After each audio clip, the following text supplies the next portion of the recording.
ప్రేక్షకులకు నమస్కారం. శ్రీకరం శుభకరం అదృష్టం ఆరోగ్యం ఐశ్వర్యం కార్యక్రమానికి స్వాగతం సుస్వాగతం.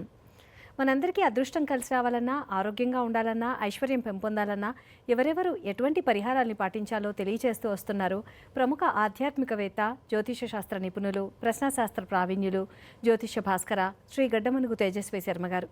ఇక గురువుగారిని ఆహ్వానించి కార్యక్రమాన్ని ప్రారంభిద్దాం. నమస్కారం అండి గురువుగారు. నమస్కారం అమ్మ. శ్రీ గురు గణేష్ మేధా దక్షిణామూర్తి సహిత శ్రీ బాలా త్రిపురసుందరై నమః. జీ తెలుగు ప్రేక్షకులకు శుభోదయం. గురువుగారు, ఈరోజు తెలుసుకోబోయే అంశాల గురించి వివరిస్తారా అండి? అలాగేనమ్మా. భార్యాభర్తల మధ్యలో ఉండేటువంటి తగాదాలు పెరిగి చిలికి గాలివానగా మారి విడాకులు రావడానికి, అలానే ఆపరేషన్స్ లాంటివి అవ్వడానికి, దుబారా ఖర్చులు అవ్వడానికి, అన్నదమ్ములకి సంతానానికి కూడా ఉన్నతి కలక్కపోవడానికి కుజదోషం కారణమవుతుంది. ఇది చాలామందికి తెలియనటువంటి అంశం. మరి ఏ స్థానంలో కుజుడు ఉన్నట్లయితే ఇవన్నీ కూడా జరగడానికి ఆస్కారం ఏర్పడుతుంది? అటువంటి సందర్భాల్లో అసలు మనం ఏం చేయాలి? అంతేకాకుండా కుజదోషం అనగానే భయపడవలసినటువంటి అవసరం లేదు. కొన్ని జాతకాలకి కుజదోషం అసలు వర్తించదన్నారు. మరి ఏ రాసుల్లో, ఏ లగ్నాల్లో, ఏ నక్షత్రాల్లో జన్మించినటువంటి వారికి కుజదోషం వర్తించదు. అసలు కుజదోషం ఉన్నటువంటి వారు పెళ్లి చేసుకునేటప్పుడు ఎటువంటి జాగ్రత్తలు పాటించాలి అనేటువంటి అంశాలన్నీ కూడా ఈరోజు మీ అందరికీ తెలియజేస్తాను. అలానే రేపు అద్భుతమైనటువంటి రోజు ఆదివారం, సప్తమి తిథి రెండు కూడా కలిసి వచ్చాయి. ఇది సూర్యగ్రహణంతో సమానమైనటువంటి పుణ్యకాలంగా చెప్తారు. అటువంటి ఈ భానుసప్తమి యోగం కలిగినటువంటి రేపటి రోజున దురదృష్టం అంతా కూడా తొలగిపోయి అదృష్టం చేరువవడానికి కానీ ఎటువంటి పరిహారాన్ని పాటించాలో మీ అందరికి కూడా తెలియజేస్తాను. ఇవన్నీ తెలుసుకోవడానికి ముందుగా యథావిధిగా కార్యక్రమాన్ని పంచాంగంతో ప్రారంభిద్దాం.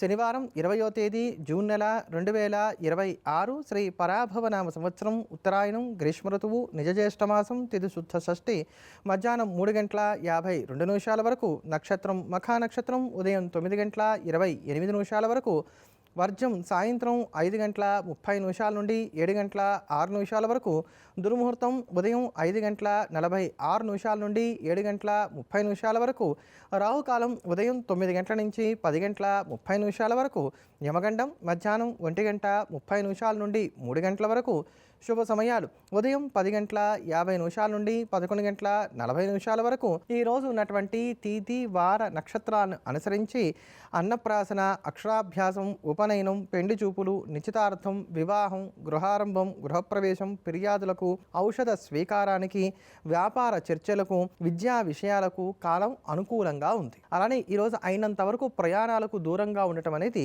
మంచిది. ఇవాళ పంచాంగ విశేషాలు వివరంగా తెలియజేసినందుకు ధన్యవాదాలు గురువుగారు. ఇక ఈ రోజంతా సక్సెస్ఫుల్గా సాగిపోవడానికి ఏం చేయాలో వివరిస్తారా అండి?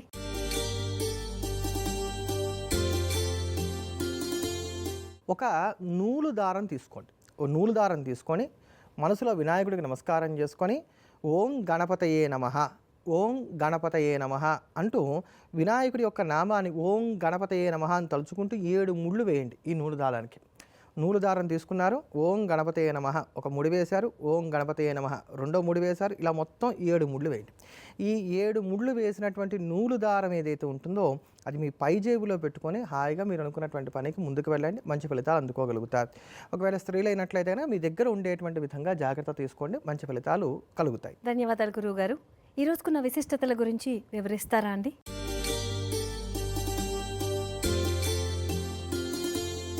ఈరోజు యథావిధిగా సూర్య భగవానుని గనక సశాస్త్రీయంగా గనక ఆరాధన చేసినట్లయితే వారికి ఉండేటువంటి ధర్మబద్ధమైనటువంటి కోరికలు నెరవేరుతాయి అని చెప్పని ప్రతీతి. అసలు సూర్యుడు అనుగ్రహిస్తే ఆయన ఇవ్వలేనటువంటి వరం ఏది కూడా లేదు.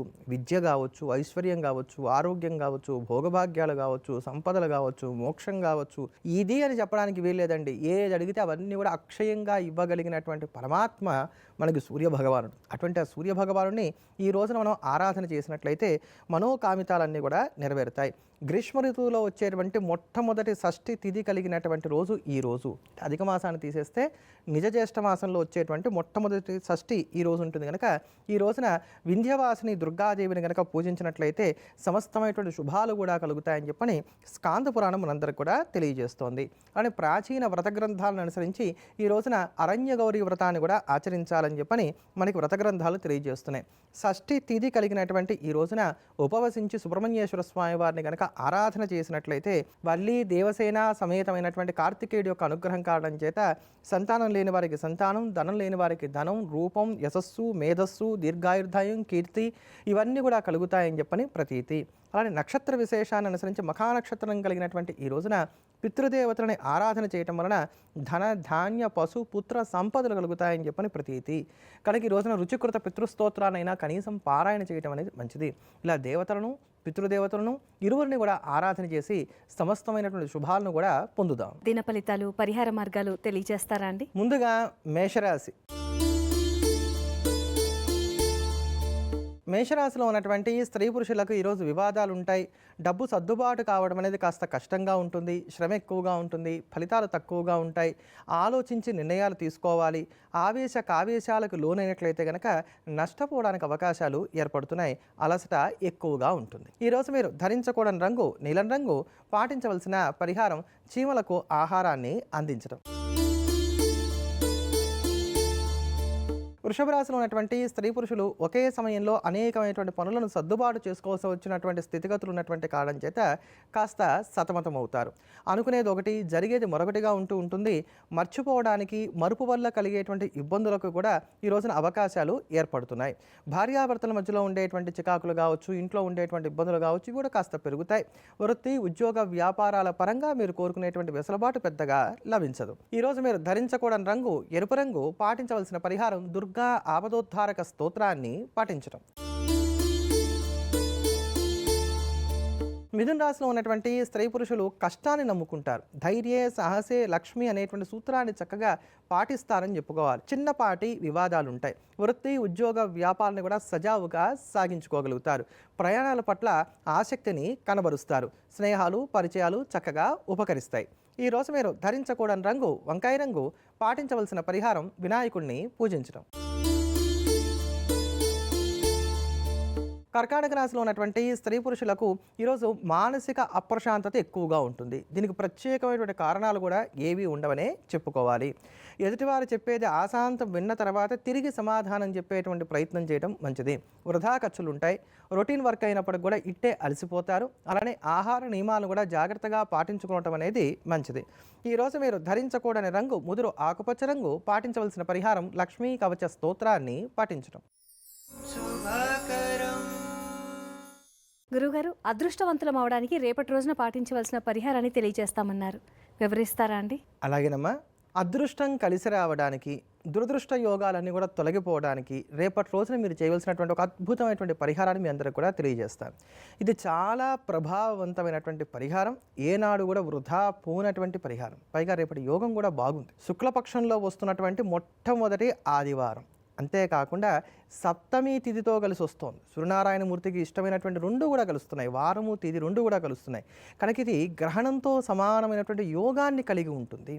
గ్రహణ సమయంలో చేసేటువంటి సాధన ఎలా అయితే చక్కటి పట్టుని ఇస్తుందో అలా రేపటి రోజున కనుక ఈ పరిహారాన్ని కనుక మీరు చేసినట్లయితే ఖచ్చితంగా అదృష్టం కలిసి వస్తుంది, దురదృష్టం తొలగిపోతుంది అనడంలో సందేహం లేదు. దీనికి మీరు చేయవలసిందల్లా ఏంటంటే కనుక మార్వాడి దారం తీసుకోండి. ఈ మార్వాడి దారం మీరు ఎంత పొడవు ఉంటే అంత పొడవు ఉన్నటువంటి మార్వాడి దారం తీసుకోండి. ఒక కొబ్బరికాయ తీసుకొని దానికి 7 చుట్లుగా ఈ మార్వాడి దారాన్ని చుట్టండి. లేదు మీరు ఎంత పొడవు ఉన్నారో అంత పొడవు ఉన్నటువంటి మార్వాడి దారం దొరకట్లేదు, మామూలుగానే మార్వాడి దారం తీసేసుకోండి. ఒక కొబ్బరికాయ తీసుకొని దానికి 7 సార్లు దాని చుట్టూ కూడా తిప్పేయండి. అంటే కట్టినట్టుగా పొట్లానికి ఎలా చుడతాం అలా చుట్టేసేయండి. చుట్టేసి ఈ కొబ్బరికాయని చేత్తో పట్టుకొని నాకు ఉన్నటువంటి దురదృష్టం అంతా తొలగిపోవాలి, మంచి అదృష్టం కలిసి రావాలి, ఆనందంగా నా జీవనం సాగాలి అని చెప్పని మీ ఇష్టదైవానికి నమస్కారం చేసుకొని వేగంగా ప్రవహించేటువంటి నీటి ప్రవాహంలో ఈ కొబ్బరికాయ వేసేయండి. ఈ కొబ్బరికాయ నీళ్ళల్లో కొట్టుకు వెళ్తూ ఉంటుంది కదా, వెళ్తున్నప్పుడు నా దురదృష్టం కూడా ఇలా కొట్టుకు వెళ్ళిపోతుంది, ఇక నాకు అన్ని మంచి రోజులే అని మనసులో భావన చేస్తూ కనుచూపు మేర వరకు ఆ కొబ్బరికాయ కొట్టుకు వెళ్ళిపోయేంత వరకు కూడా దాని వంక చూస్తూ ఇష్టదైవాన్ని ప్రార్థన చేసుకొని తర్వాత వెనక్కి తిరిగి చూడకుండా ఇంటికి వచ్చేయడమే. ఇంట్లోకి వచ్చే ముందు కాళ్ళు చేతులు కడుక్కొని ఇంట్లోకి రావాలి. ఇలా వరుసగా రేపటి నుంచి ప్రారంభం చేసి 7 ఆదివారాల పాటు చేయాలి. ఈ 7 ఆదివారాలు కూడా మీరు వరుసగా ఇలా చేసి చూడండి, మంచి ఫలితాన్ని మీరు పొందుతారంటలో సందేహమే లేదు. గురువుగారు, దుబారా ఖర్చులు కావడానికి, ఆపరేషన్స్ కావడానికి కుజదోషం ఏ రకంగా కారణమవుతుందో తెలియజేస్తామన్నారు. వివరిస్తారా అండి? తప్పకుండానమ్మా. 1, 2, 4, 7, 8, 12 స్థానాల్లో కనుక మీ వ్యక్తిగత జాతకంలో కుజుడు ఉన్నట్లయితే, మీ లగ్నం నుంచి కానీ రాశి నుంచి కానీ ఉన్నట్లయితే దాన్ని కుజదోషంగా జ్యోతిష్ శాస్త్రం చెప్తోంది. ఇట్లా దీంట్లో 1, 2, 4, 7, 8 స్థానాల్లో కుజుడు ఉన్నప్పుడు ఎటువంటి ఇబ్బందులు ఇస్తాడో మీ అందరికీ కూడా తెలియజేశాను. ఈ రోజున వ్యయ స్థానంలో 12వ స్థానంలో లగ్నం నుంచి కానీ రాశి నుంచి కానీ కుజుడు ఉన్నట్లయితే ఎటువంటి ఫలితాలు కలుగుతాయో వివరిస్తాను. ముఖ్యంగా లగ్నం నుంచి 12వ స్థానంలో కనుక కుజుడు ఉన్నట్లయితే దీనివలన ఇబ్బందులు ఎక్కువగా ఉంటాయి. ఇది అత్యంత ప్రధానమైనటువంటి కుజదోషంగా చెప్పబడుతోంది. 7, 8 స్థానాల్లో ఉండటం ఎంత పెద్ద కుజదోషమో 12వ ఇంట్లో కుజుడు ఉండటం కూడా అంతే గొప్పదైనటువంటి కుజదోషంగా చెప్పబడుతుంది. ఈ 12వ ఇంట్లో కుజుడు ఉన్నాడు అనేది అసలు మీకు ఎలా తెలుస్తుంది అని అంటే, కొంతమందిని చూడండి దుబారాగా ఖర్చు పెట్టేస్తూ ఉంటారు. ఈ దుబారా ఖర్చులన్నీ కూడా 12వ ఇంట్లో కుజుడు ఉండటం వల్ల కలుగుతూ ఉంటాయి. అంతేకాకుండా ఈ 12వ ఇంట్లో కుజుడు ఉన్నటువంటి వారు బుర్రకి పెద్దగా పని పెట్టరు. వాళ్ళు ఏం మాట్లాడాలనుకుంటే అవి మాట్లాడతారు, ఏం చేయాలనుకుంటే అది చేసుకుంటూ వెళ్ళిపోతూ ఉంటారు. పైగా ఎదుటివారిని దబాయిస్తారే తప్ప వారు చేసింది తప్పు అని మాత్రం ఎటువంటి పరిస్థితుల్లో కూడా ఒప్పుకోరు. తాము కుందేలు పట్టుకున్నారు, దానికి 3 కాళ్ళు ఉన్నాయి, 3 ఉంటాయి అంతే, 4వది ఉందని చెప్పిన వాళ్ళందరూ కూడా అబద్ధమే, తప్పే, వాళ్ళెవరిని ఒప్పుకోవడానికి అవకాశమే లేదు. ఇటువంటి స్థితి ఈ వ్యయంలో కుజుడు ఉన్న వాళ్ళందరికీ కూడా ఉంటుంది. అంతేకాకుండా వీళ్ళ యొక్క ఆలోచనలు కూడా ఎలా ఉంటాయంటే కనుక ప్రతి దాంట్లోనూ కూడా తప్పులే వెతుకుతూ ఉంటారు. వీళ్ళ ఆలోచనలన్నీ కూడా నెగిటివ్ థాట్స్గానే ఉంటూ ఉంటాయని చెప్పి నేను చెప్పుకోవచ్చు. దూకుడుతనం కూడా వీళ్ళకి బాగా ఎక్కువగా ఉంటుంది. ఎప్పుడు కూడా యుద్ధానికి కాలు దువ్వేటువంటి వారుగా ఉంటూ ఉంటారు. కంటికి సంబంధించినటువంటి వ్యాధులు రావడానికి అవకాశం ఉంటుంది. లైఫ్ పార్ట్నర్తో వచ్చేటువంటి తగాదాలు ఏవైతే ఉంటాయో ఇవి బాగా పెరిగి విడాకులు లాంటివి రావడానికి కూడా అవకాశం అనేటువంటిది ఎక్కువగా ఉంటుంది. అలానే ఇక్కడ వ్యయంలో కనుక కుజుడు ఉన్నట్లయితే 12వ స్థానంలో కనుక కుజుడు ఉన్నట్లయితే ఇవన్నీ కూడా ఖచ్చితమని కాదండి. మళ్ళీ అక్కడ ఆ కుజుడు ఎంత దోషంలో ఉన్నాడు, ఎన్ని డిగ్రీల్లో ఉన్నాడు, మళ్ళీ ఇతరత్ర ఏమైనా శుభగ్రహాలతో చూడబడుతున్నాడా లేదా ఇవన్నీ కూడా చూడాలి. కనుక ఓవరాల్గా అసలు వ్యయ స్థానంలో కుజుడు ఉంటే ఎలా ఉంటుందనేది మాత్రమే మీకు నేను చూచాయిగా చెప్పేటువంటి ప్రయత్నం చేస్తున్నాను. ఒకవేళ స్త్రీ జాతకమై ఉండి స్త్రీ జాతకంలో లగ్నానికి 12వ ఇంట్లో కనుక కుజుడు ఉన్నట్లయితే వీళ్ళకి త్వరగా గర్భాశయానికి సంబంధించినటువంటి శస్త్రచికిత్సలు జరగడానికి గాను ఆస్కారం అనేటువంటిది ఏర్పడుతుంది. అంటే గర్భాశయానికి సంబంధించిన ఆపరేషన్స్ లాంటివి వేగంగా జరుగుతాయని చెప్పుకోవచ్చు. ఒకవేళ కుజుడు శుభప్రభావాన్ని ఇచ్చేటువంటి స్థితిలో ఉంటే ఒకవేళ 12వ ఇంట్లో చాలా అరుదుగా ఉంటుంది. ఇది శుభ ప్రభావాన్ని ఇచ్చేటువంటి స్థితిలో ఉన్నట్లయితే కనుక వాళ్ళు ఎప్పుడూ కూడా ఎవరు ఏదడిగినా కాదనకుండా తమ దగ్గర ఉన్నటువంటి దాన ధర్మాలు చేసేటువంటి సచ్చీలత కలిగినటువంటి వారుగా ఉంటారు. ఎప్పుడూ కూడా మంచే మాట్లాడేటువంటి వారుగా, నిజాలే చెప్పేటువంటి వారుగా ఉంటారు. కానీ వీళ్ళ దగ్గర కూడా ఒక దుర్గుణం ఉంటుంది. అదేమిటంటే చికాకు. ప్రతి దానికి చికాకు అనేటువంటిది ఉంటుంది. అసహనం కాస్త ఎక్కువగా ఉంటుంది. అలానే ఎవరికైతే కనుక ఈ వ్యయస్థానంలో 12వ ఇంట్లో కుజుడు ఉంటారో వాళ్ళకి అన్నదమ్ములతోటి పెద్దగా సరిపడదు. కనుక అన్నదమ్ముల మధ్యలో తగాదాలు ఉంటాయనేటువంటి మాట చెప్పుకోవచ్చు. అలానే వీళ్ళ పిల్లలు కూడా అంతగా ఎక్కిరారు అనేటువంటి మాట చెప్పుకోవాలి. అంటే పిల్లలతో కూడా వీళ్ళకి తగాదాలు ఉంటామో, లేకపోతే పిల్లలకి వీళ్ళతో తగాదాలు ఉంటామో, వాళ్ళు పెద్దగా కలిసి రాకపోవటం వాళ్ళకి ఇట్లాంటివి కూడా ఉండడానికి అవకాశం అనేటువంటిది ఉంటుంది. అలానే ఈ 12వ ఇంట్లో ఉన్నటువంటి కుజుడు ఏదైనా సరే పాపగ్రహం చేత కనుక ప్రభావితుడైనట్లయితే కనుక యావత్ కుటుంబం యొక్క వృద్ధి మీద కూడా దీని యొక్క ప్రభావం ఉండి ఆ కుటుంబ వృద్ధే ఆగిపోవడానికి కూడా అవకాశాలు అనేటువంటివి ఏర్పడుతూ ఉంటాయి. ఈ వ్యయస్థానంలో కుజుడు ఉన్నటువంటి వారికి 12వ ఇంట్లో కుజుడు ఉన్నటువంటి వారికి వయసు మళ్ళిన తర్వాత, వార్ధక్యం వచ్చిన తర్వాత ఈ అజీర్ణ సమస్యలు, సుఖవ్యాధులు, రక్త సంబంధమైనటువంటి అనారోగ్యాలు ఇవి వేగంగా రావడానికి, ఎక్కువగా అవస్థపడడానికి వీటి వలన వీళ్ళకి ఆస్కారం అనేటువంటిది ఉంటుంది. అంతేకాకుండా 12వ ఇంట్లో ఉన్నటువంటి కుజుడు నిద్ర పట్టనివ్వడు. ఈ నిద్రలో కూడా వీళ్ళకి ఇబ్బందులు అనేటువంటివి ఉంటాయి. అంటే సరిగ్గా నిద్రపోకపోవటము, ఒకవేళ నిద్రపోయినా కూడా అది కలత నిద్రగా ఉండటం, వంట పట్టకపోవడం, ఇటువంటి ఇబ్బందులు కూడా వీళ్ళకు ఉండటానికి ఆస్కారం ఏర్పడుతుంది. మళ్ళీ చెప్తున్నాను, ఇవన్నీ కూడా నేను సూచనప్రాయంగా తెలియజేసినటువంటివే. కానీ ఈ కుజదోషం అందరికీ అన్ని వేళలా వర్తిస్తుంది అనడానికి అవకాశము లేదు. మరి ఇలా 1, 2, 4, 7, 8, 12 స్థానాల్లో కుజుడున్న ఈ కుజదోషం అంటనటువంటి లగ్నాల వాళ్ళు, కుజదోషం పని చెయ్యనటువంటి అంటే కుజదోషం ప్రభావం చూపించినటువంటి నక్షత్రాల వాళ్ళు కూడా ఉంటారు. మరి అసలు వాళ్ళెవరు, వాళ్ళు ఏం చేయొచ్చు, అలానే ఎవరికైతే ఈ కుజదోషం ఉందో వాళ్ళు ఎటువంటి పరిహారాలు పాటించుకోవాలి, వివాహ సమయంలో కుజదోషం ఉన్న వాళ్ళు ఏం చేయాలి, ఇవన్నీ కూడా మరి కొద్దిసేపట్లోనే మీ అందరికి కూడా తెలియజేస్తాను. తదుపరి రాశుల యొక్క ఫలితాల గురించి వివరిస్తారా? తదుపరి సింహరాశి. సింహరాశిలో ఉన్నటువంటి స్త్రీ పురుషులు ఈరోజు కటాకట్ ఫటాఫట్ అన్నట్టుగా ప్రతి దాంట్లోనూ కూడా వేగాన్ని కలిగి ఉంటారని చెప్పుకోవాలి. మంచి విషయాలను తెలుసుకోగలుగుతారు. హాస్యాన్ని, చక్కటి కబుర్లను బాగా ఇష్టపడతారు ఈ రోజున అని చెప్పుకోవచ్చు. ఇష్టమైనటువంటి ఆహారాన్ని కూడా స్వీకరిస్తారు. ప్రయాణాలు కూడా అనుకూలించడానికి అవకాశాలు ఏర్పడుతున్నాయి. స్నేహాలు, పరిచయాలు ఇవన్నీ కూడా ఉపయోగపడడానికి అవకాశాలు ఉన్నాయి. ఒక ముక్కలో చెప్పాలంటే ఎక్కడా అసలు ఎటువంటి పెద్దమైనటువంటి ఇబ్బందులు కూడా సింహరాశి వారికి ఈ రోజున లేవు. చాలా వరకు కూడా అనుకూలతలే ఎక్కువగా ఉన్నాయి. ఈరోజు మీరు ధరించకూడని రంగు తెలుపు రంగు. పాటించవలసిన పరిహారం వెంకటేశ్వర కరావలంబ స్తోత్రాన్ని పాటించడం. కన్యారాశిలో ఉన్నటువంటి స్త్రీ పురుషులకు ఈరోజు శ్రమ ఎక్కువగా ఉంటుంది. ఫలితాలు తక్కువగా ఉంటున్నాయి. ప్రయాణాలు అలసటకు గురి చేస్తాయి. ఇష్టం లేనటువంటి పనులను మొహమాటాలకు పోయి చేయవలసినటువంటి స్థితిగతులు ఏర్పడుతున్నాయి. అపార్థాలు చోటు చేసుకోవడానికి అవకాశాలు లేకపోలేదు. ఈరోజు ఏ పని చేసినప్పటికీ కూడా సందేహంతోనూ సంశయంతోనూ చేస్తారు. అయితే పనులు పూర్తన్నా కావు, లేకపోతే ఆ పనుల నుంచి మీకు రావాల్సినంత స్థాయిలో లాభాలన్నా రావు. కనుక నిరుత్సాహాన్ని దరిచేరనివ్వకుండా తగు జాగ్రత్తలు పాటించుకోవాలి. ఈరోజు మీరు ధరించకూడని రంగు బూడిద రంగు. పాటించవలసిన పరిహారం దశరథ కృత శని స్తోత్రాన్ని పాటించడం. తులారాశిలో ఉన్నటువంటి స్త్రీ పురుషులకు స్వయంకృతాపరాధాలు చోటు చేసుకున్నంత వరకు ఈరోజు కాలం దివ్యంగా కొనసాగుతున్నదని చెప్పుకోవాలి. ఎక్కడా పెద్దగా ఎటువంటి ఇబ్బందులు కూడా ఈ రోజున లేవు. ఆనందంగా ఉంటారు, ప్రశాంతత లభిస్తుంది, విలువైనటువంటి సమాచారాన్ని అందుకుంటారు, శుభకార్యాల్లో పాలు పంచుకుంటారు. మీరు పేరు ప్రఖ్యాతులు పెరగడానికి అవకాశాలు ఏర్పడుతున్నాయి. పెట్టుబడుల విషయంలో కూడా ఒక క్లారిటీ అనేటువంటిది ఏర్పడుతుంది. హాబీస్ మీద దృష్టిని సారిస్తారు. ఈరోజు మీరు ధరించకూడని రంగు పసుపు రంగు. పాటించవలసిన పరిహారం దుర్గా అమ్మవారిని పూజించడం. వృశ్చిక రాశిలో ఉన్నటువంటి స్త్రీ పురుషులు కొంచెం దూకుడుగా ఉంటారు. కింద పడ్డ మీదే పై చేయి అని చెప్పని వాదిస్తారు. ఆర్థిక ఆరోగ్యపరమైనటువంటి విషయాలు అనుకూలంగా ఉన్నాయి. అలానే వృత్తి ఉద్యోగ వ్యాపారాలు కూడా సజావుగా సాగుతాయి. విద్యార్థులకు కూడా కాలం అనుకూలంగా ఉంది. ఎడతెరిపి లేని ఆలోచనలు ఉక్కిరిబిక్కిరి చేస్తాయి. నిర్ణయాలు తీసుకోవడం కొంచెం కష్టంగా ఉంటుంది. ఈరోజు మీరు ధరించకూడని రంగు చిలక ఆకుపచ్చ రంగు. పాటించవలసిన పరిహారం నృసింహ కరావలంబ స్తోత్రాన్ని పాటించడం. గురువుగారు, కుజదోషం ఎవరెవరికి వర్తించదో తెలియచేస్తారా అండి? అలాగేనమ్మా. అసలు కుజదోషం అంటే ఏమిటి, దీనివల్ల ఏం జరుగుతుంది అన్నప్పుడు ఒక ముక్కలో చెప్పాలంటే కనుక ధన వ్యయేచ పాతాళే జామిత్రే చాష్టమే కుజే స్త్రీనాం భర్తృ వినాశ తత్పుంసాం భార్య వినశ్యతి అంటూ 1, 2, 4, 7, 8, 12 స్థానాల్లో గనక కుజుడున్నట్లయితే దాన్ని కుజదోషం అంటారని, ఇలా స్త్రీ జాతకంలో ఉన్నట్లయితే ఆవిడకి వైధవ్యం కలుగుతుందని, ఇలా పురుషుడి జాతకంలో ఉన్నట్లయితే కనుక భార్యా వియోగం కలుగుతుందనేటువంటి మాట జ్యోతిష్యం చెప్తోంది. కనుక ఈ దోషం తొలగడానికి గాను వివాహం చేసేటప్పుడు వధూవరుల ఇద్దరి యొక్క వివాహ పొంతను చూసేటప్పుడు కుజదోషం ఉన్నటువంటి వారికి కుజదోషం ఉన్నటువంటి వారిని కనుక ఇచ్చి వివాహం చేసినట్లయితే ఈ దోష ప్రభావం ఉండదు అనేటువంటి మాట మనకి చాలా స్పష్టంగా జ్యోతిష్ శాస్త్రం తెలియజేస్తోంది. అలానే కన్యా, మిథున, తుల, వృషభ లగ్న జాతకులకి కుజదోషం ఏదైతే ఉందో అది పరిపూర్ణంగా వర్తిస్తుందన్నారు. కన్యా, మిథున, తుల, వృషభ లగ్నాల్లో పుట్టిన వాళ్ళకి. మకర, కుంభ లగ్నాల్లో పుట్టినటువంటి వారికి కుజదోషం 30% వంతు మాత్రమే ఉంటుందని అన్నారు. అలానే ధనుర్లగ్నంలో కానీ మీనలగ్నంలో కానీ జన్మించినటువంటి వారికి కుజదోషం యొక్క ప్రభావం సహంపాళ్ళు మాత్రమే ఉంటుందన్నారు. ఇంకా మేష, వృశ్చిక లగ్నాల్లో జన్మించినటువంటి వారికి కుజదోషం అనేటువంటిది పావుభాగం మాత్రమే ఫలితం చూపిస్తుందని అన్నారు. ఇవి కాక చాలా చెప్పారు.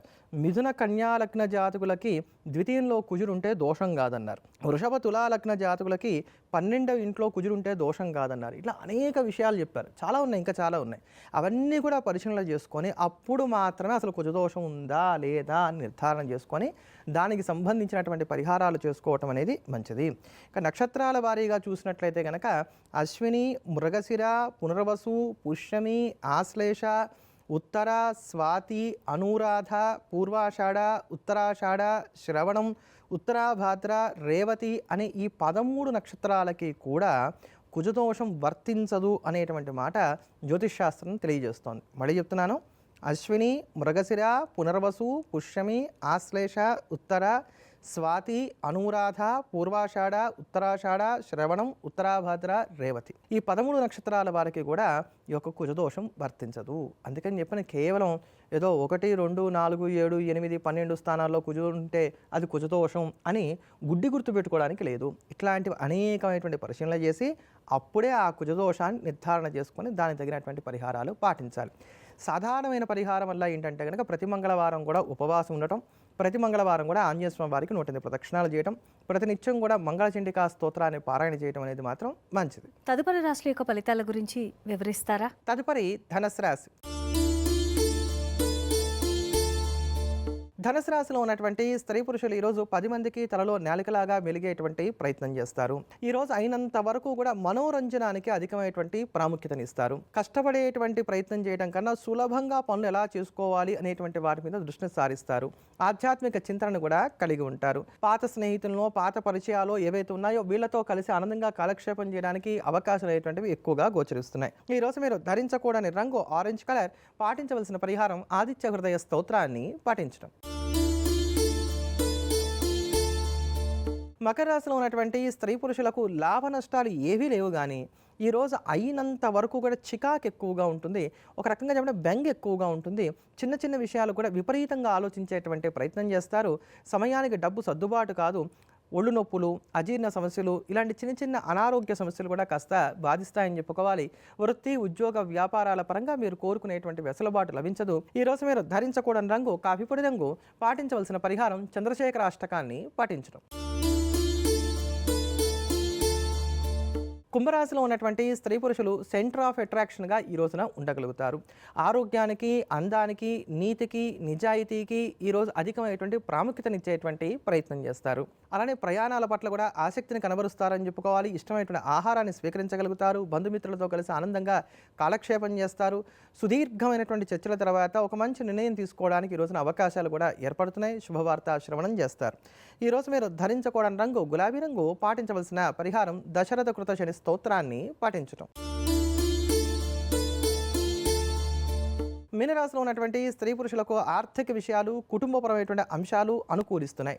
డాక్యుమెంటేషన్కి సంబంధించిన అంశాలు కనుక మరొక్క మారు పరిశీలన చేసుకున్నట్లయితే అనుకూలమైనటువంటి ఫలితాలు కూడా ఏర్పడతాయి. అలానే క్రయ విక్రయాలకు సంబంధించిన అంశాల్లో, ముఖ్యంగా భూమికి సంబంధించిన విషయాల్లో ఒక క్లారిటీ ఏర్పడడానికి అవకాశాలు గోచరిస్తున్నాయి. అయినంత వరకు ఈ రోజు కొంచెం మొండితనాన్ని మాత్రం కనబరుస్తారు. నా మాటే నెగ్గాలి అనేటువంటి ఈ మొండితనం వలన చిన్నపాటి చికాకులున్నా ఇవేవి పెద్దగా ప్రభావం చూపించేటువంటి స్థితి మాత్రం లేదు. ఏది ఏమైనప్పటికీ మీనరాశి వారికి గడిచినటువంటి 4-5 రోజుల కన్నా కూడా ఈరోజు చాలా వరకు అనుకూలంగానే ఉంది. ఈ రోజు మీరు ధరించకూడని రంగు నలుపు రంగు. పాటించవలసిన పరిహారం హనుమాన్ చాలీసాని పాటించడం. గురువుగారు, ఇవాళ కార్యక్రమంలో దినఫలితాలు, పరిహారాలతో పాటు కుజదోషం అనేది ఎవరెవరికి వర్తిస్తుంది, ఎవరెవరికి వర్తించదు అన్న అంశాన్ని తెలియజేసినందుకు ధన్యవాదాలండి. ధన్యవాదాలమ్మా.